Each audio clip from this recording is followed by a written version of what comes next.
So let me get this right. You think you're going to demand this of your employees and still have a business? Okay, that's great. Well, let's talk about that.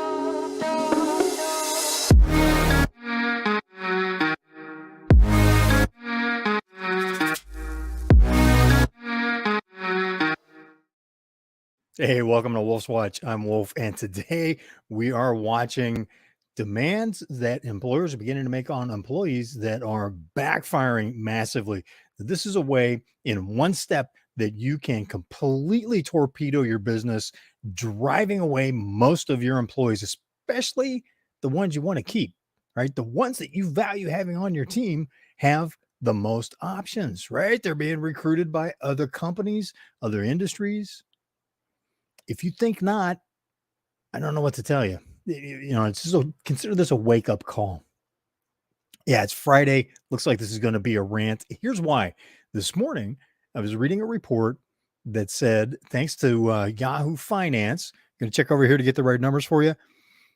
76% of employees surveyed said they would quit if their flexibility on their work schedule came to an end. Or in other words, if you're dragging people back into the office by demanding that they come in, they're going to report. We're going to have them in the office because we need, why exactly do you need them in the office?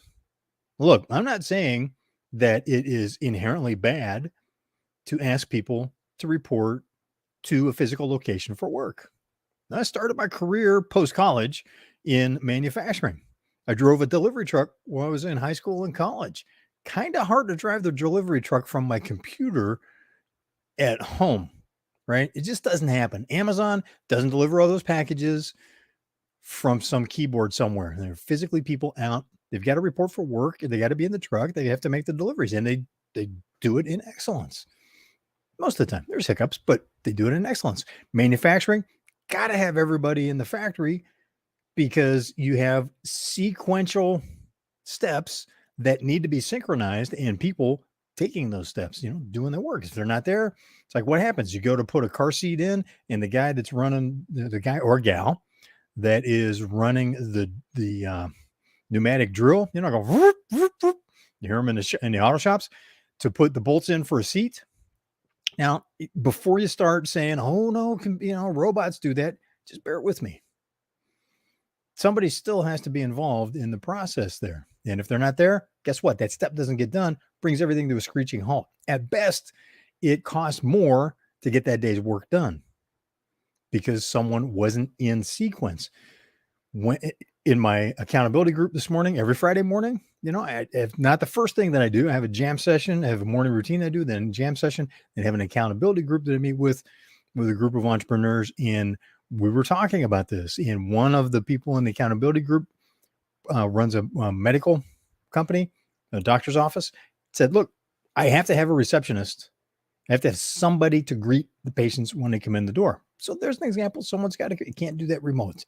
Telemedicine is different. When you have someone coming into the doctor's office, how would you like it? You go to the doctor's office, there's nobody there. You have to figure out what to do. Or there's a sign that says, here, take these steps. Somebody will come see you when we're ready.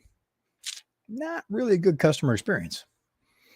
So why, this is where it starts. Why do you need to have them in the office? And are you telling people that if you're changing policy, if you're going from remote work to hybrid work to full-time back in the office, why? Why is that important? You need to explain that to people. Why is it important to them? Right? Not saying they don't care about your customers. You need to know why you're making the decision, how that adds value. How does it help them? A story that I use a lot is something, this was pre-digital workplace. It was running a remote team across multiple business units at a major corporation that was spread out all over.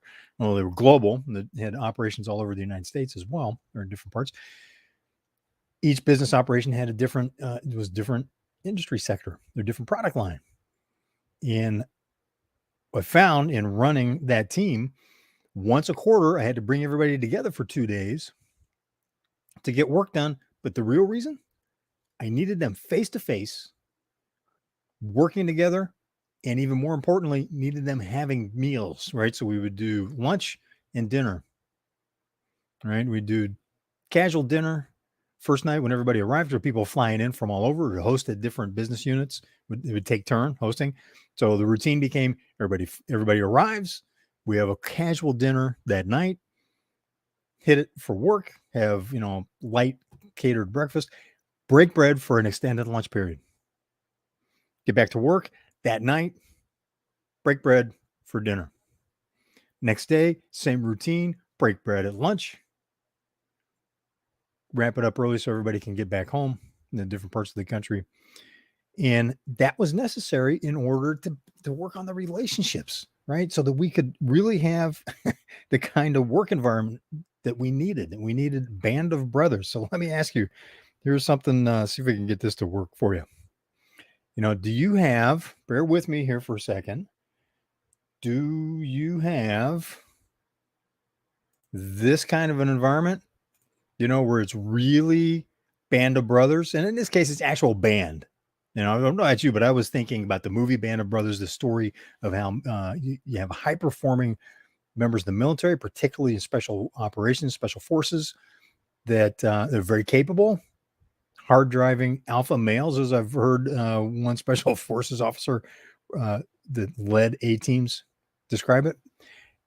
And in this case, you have an actual band. So here you get people that are very talented. They're doing their thing. They are working together to play. They're playing great music. They're giving a great show for the audience. They take turns doing solos in an appropriate time, and it's all coordinated and they're working together. So here you have people that are very creative, very talented, high performing, yet they're working cohesively. They've got a teamwork. Now, when they walk off the stage, that's a different story. But while they're there, is that the kind of environment that you have? Is that the kind of environment that you want for your team? Or maybe not. Maybe that's not what you're looking for. I would hope that it is, And if that's what you want, is that what you're getting? Or is it more something like this? Where in the workplace, let's see, what's going to be most representative? I really want to make a point here with you. So I see this a lot. Companies want to have band of brothers. They want to have that kind of dynamic, but yet this is what they end up with. They end up with more of a Game of Thrones kind of environment where different departments, different employees, they're lined up against each other. There's a lot of backstabbing going on. It's the kind of thing where it's power moves and all politics. Big organizations, that's more of a challenge because of the dynamics that go on inside the organization. Smaller organizations, you still have it. You've probably experienced it somewhere in your career, haven't you? I have. I've caught myself doing it where I've been playing politics more than, especially in big organizations that I worked with. Fortune 100 company, another story from a big organization. And I'm going to play with another slide here for big organization that I worked with. And we had a very expensive product. We're making commercial aircraft and found and it's not Boeing. Okay. So attorneys at Boeing, before you send me any kind of letters, this is not, and I say explicitly, is not Boeing. So a company that's making aircraft, commercial aircraft. And we found that by changing an assembly sequence, we could eliminate a week in the build, we could speed up the minimum amount of time that it would take to build, assemble an aircraft by 1 week. Now, you have thousands of people working on this process. So a week is incredibly expensive. We're talking millions of dollars a day just to operate. So to save 5 days, and 5 manufacturing days, not a calendar week. So 5 manufacturing days, millions of dollars at stake. Here I was running a special projects team. So we modeled the change, fleshed everything out and go, look, this is what we want to test. And I got fired. The reason I didn't literally get fired, but that was, I came in the morning and had a notice from one of the reps of another union. And so so you have the blue collar workforce and the white collar workforce are both unionized in multiple unions. So the whole conversation became, between multiple unions and management for multiple departments. The only conversation that happened that entire day about this multi-million-dollar savings that we could potentially realize without eliminating any jobs, mind you. The only conversation that happened was who had the authority to address the problem. And it was determined that someone in another department, in another chain of command from where I worked at that time, was the sole discretion on working on that problem. And they said, because they just decided they were going to do it. So the problem did not get addressed. It was just like, nope, we're going to go on business as usual. You can't even raise the question. Nobody but them could even raise the question. They had sole authority. I was thinking, is that the kind of environment that you want? Where you've got one person over here that's an expert in something, and they're the only ones that can talk about this topic. If you've got someone over here that's got a suggestion or an idea or read something or has experience that they're bringing from another company, they can't say anything because that's not their assigned area. Is that how you want to operate? Is that like the band of brothers kind of thing? Is that a high-performing sports team? Do they operate that way? Right? Can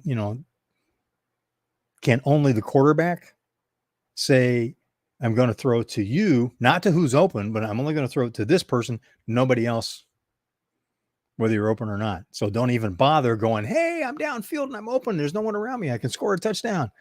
Pass the ball to me. Or who can score on a basketball court. Think about that. Is that type of environment. Often unintended consequences come from that, and instead of having a really tight team, instead of having a band of brothers, again, you get more of this kind of environment. It's more like jousting. I get a photo of jousting that I want to share with you just to reinforce the point. It is more like jousting. It is the it didn't work out really well, did it? Instead of getting people cooperating, you got them fighting with each other. And doing it as performance art sometimes, where there's other people that are lined up and different supporters and different departments are going, yay, you got him on that one. That's it. Woo, boy, we stopped that change, or we stopped that test to see if that could be made better. We made sure that you couldn't improve that process, that we couldn't do it faster, better, cheaper, greener. Yay. That's the kind of environment we want. Hey, go right ahead. Now, how does this tie in to where we started in terms of 76% of people say they're going to quit if their flexibility, spell that remote work, is eliminated in their job. In the last 3 years, changed people's behavior. It only takes, we were told 21 days. Well, if you let that really run 90 days to 120 days, you've really baked in a habit, right? It takes more than 21 days to really, really go.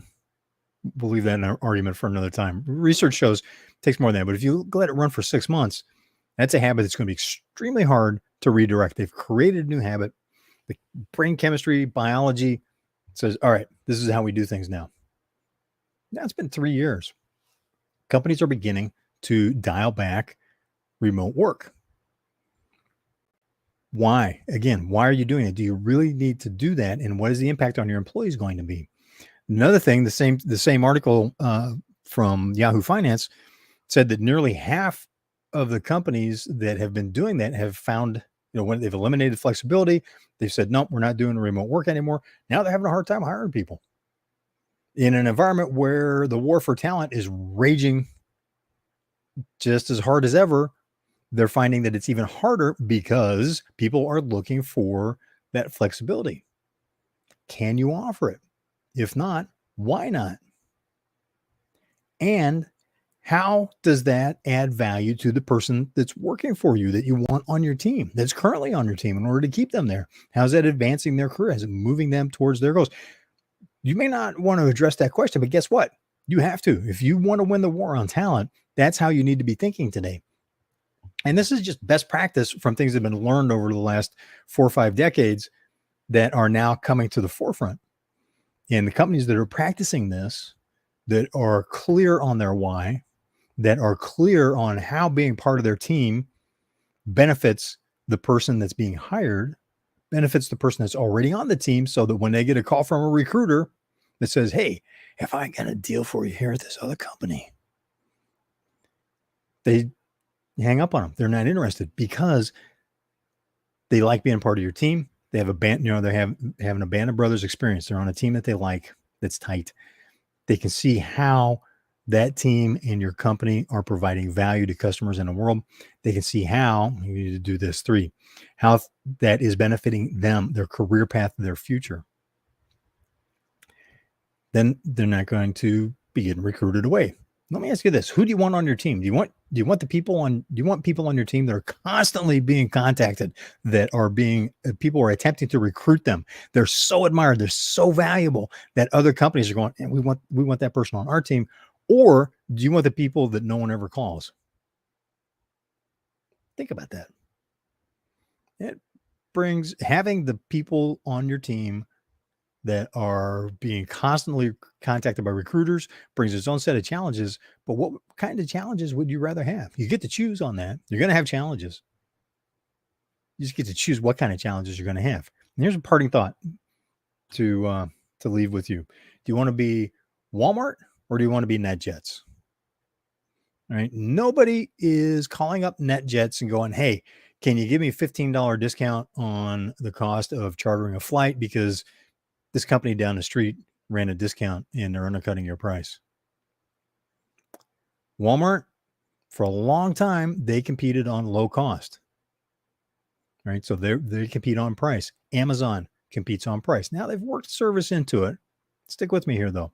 If you compete on price, in this case, the price is salary, so we're going higher, right? You need to pay the highest in the industry plus in order to attract someone to be on your team, because that's what you offer. That's your value. Hey, work here, you get paid more than anywhere else.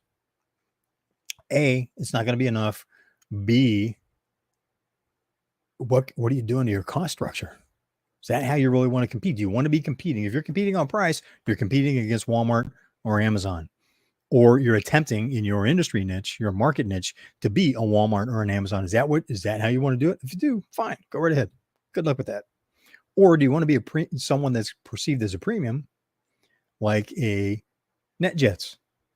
Or quite famously, we see in Silicon Valley all the time, people volunteer to be part of startups, or they work for next to nothing, betting on the fact that the company will go, it'll eventually become publicly traded. They'll get a chunk of equity for it and prosper. They're taking a long-term play, but up front, they're willing to work for much less because of the opportunity that's perceived. So you need to address those things. Don't be a Walmart or an Amazon. It is a low profit margin place to play. If you want to, great. Personally, I would rather be a NetJets. I would rather be, in the marketplace of hiring people, Google. People fight to be part of Google. There's organizations like that people fight to be part of. And I know I said one last thought. Here's one more. Just from a personal experience. And think about this. When you're hiring someone, what experience have they had before they arrived at your doorstep, so to speak? What was their career start? What experience have they had? Because that will reveal some about the way their mindset has been molded, what their mindset was when they started. See, my first job out of college was with Hughes Aircraft. One of the things that we were taught at Hughes Aircraft was if you're right 40% of the time, you're a hero. If you're right 60% of the time, you walk on water. Now, think about that. Would you ever say that to an employee? That didn't mean that we got to be wrong about stuff all the time. But what they were saying, it was an environment where we were encouraged to take risks, to experiment, to push the envelope, because that was what that did. It was the best systems engineering company in the world at the time, and they solved the problems that everybody else said was impossible. They were constantly doing the impossible, pushing the frontiers of technology. Fun to be part of. And that also meant that needed to be a risk tolerant, work hard, play harder, see where we can go, how we get beyond, right? Needed to have that creative mindset and break out of set rules in order to be able to get breakthroughs that were needed. To have that kind of environment. Is that the kind of environment you want to have on your team? Is that the kind of environment that a person that, say you're interviewing someone and they're in front of you on camera virtually, or they're actually in the office for a live interview, is that the experience that they've had? Think about what is on their application and what their work history has been, because that will give you some insights into what's framed their mindset and what their starting mindset was, because hopefully it shifts over time. What their starting mindset was in order to say, hey, is this a good fit? How do I best communicate with this person? How do I best communicate what the value of being on my team is for this person based on all the information I have about them at the time? And use that as the starting point for the conversation that you have with them while you are deciding, hey, do we really want to bring this person on our team? So food for thought. But hey, you know what? If you want to drive away 76% of the people that work for you currently, go ahead. Take away all that flexibility in their schedule. Demand that they be in the office 5 days a week for set hours, and see how that works out for you. One step to oblivion for you and your company. Good luck with that. Hey, thanks for being part of Wolf's Watch. I'm Wolf. Great having you part of the conversation, and I look forward to seeing you on the trail.